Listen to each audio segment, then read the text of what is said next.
범인은 내부에 있었다. 어떤 내용입니까? 네, 서울 송파구에서 한 30대 남성이 휴대전화를 훔쳤습니다.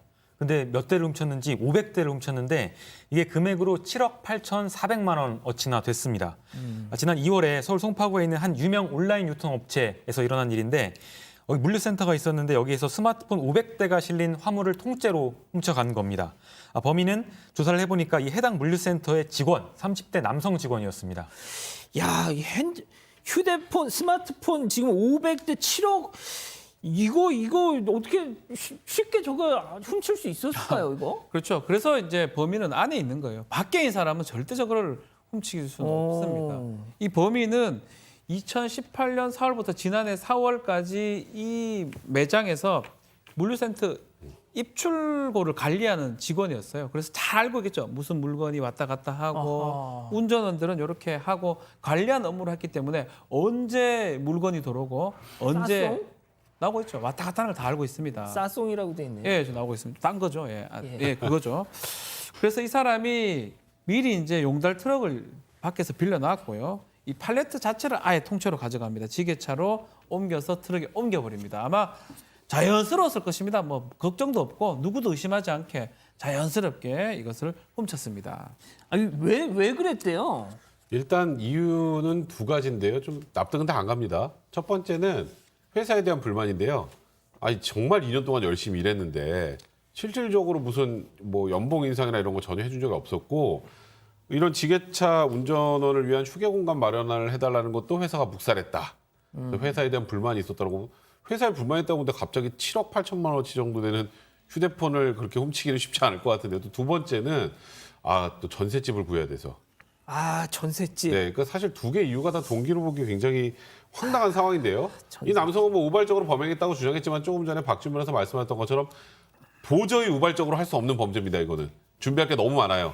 그렇죠. 그렇죠. 예. 그래서 본인은 일단 여러 가지 이해 안 되는 주장에다가 우발적 범행이라는 주장까지 했는데 이 가져갔던 휴대폰을 또 5억 정도에 되팔고 그중에 한 2억 5천만 원 정도는 전셋집 마련에 사용을 했다고 합니다. 제가 이제 지금 회사에 불만이 있어서 뭘 했다라는 얘기를 들으니까 저도 약간 회사에 대해서 불만이 생기면 그 믹스 커피 몇 개 가져갑니다, 집에.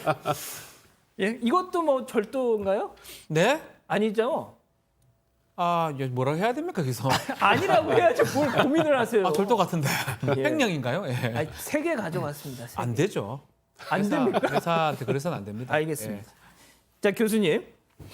근데 이거 믹스 커피가 문제가 아니라 이거는 7억이잖아요. 7억. 이거 뭘 어떻게 해석을 해야 됩니까? 영화에 나올 일이죠. 그렇죠. 지게차 이용해가지고. 네, 딱 그거. 근데 이제 중요한 게 이 절도를 하는 사람들의 가장 기본적인 심리가 만약에 나중에 적발됐다든가 이렇게 되면 예컨대 어떤 귀중품을 여기다 놔뒀는데 그걸 훔쳐가고 난 뒤에 나중에 적발되면 왜 거기에 놔둬서 나로 하여금 그 마음을 들게끔 하냐라고 또 책임을 전가시켜요. 그게 이제 자기 나름대로 보호하기 위한 어떤 심리적인 방어 기제인데 이번 같은 경우는 이제 두 가지 이유를 댔잖아요. 나 정말 성실하게 일했는데 급여를 안 줘서 그리고 실제 거기에 어떤 휴게 공간을 마련해 주지 않아서 그거는 0.15%씩 해가지고 합치면 1%밖에 안 되고 또 나머지 또 이유를 댄 것이 전셋집 얘기했습니다. 전셋집 얘기하면 남들이 보면 굉장히 생계형으로 너무 불쌍하다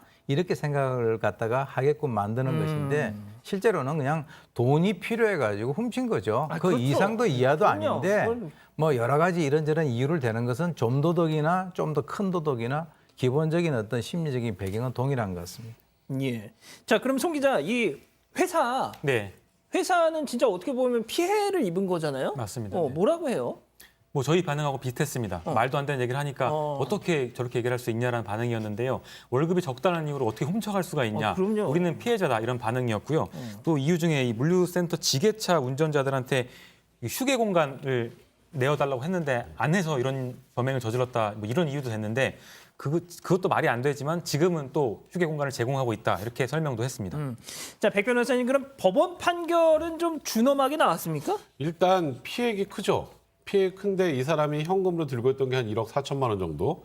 그리고 이제 전세 자금으로 보태버려가지고 지금 그 안에 묶여 있죠. 예. 임대인한테 가 있잖아요. 그 나중에 해지하고 그걸 다 받아도 지금 총 피해액의 3억 이상은 변제를 못할 상황이 된다라는 거죠.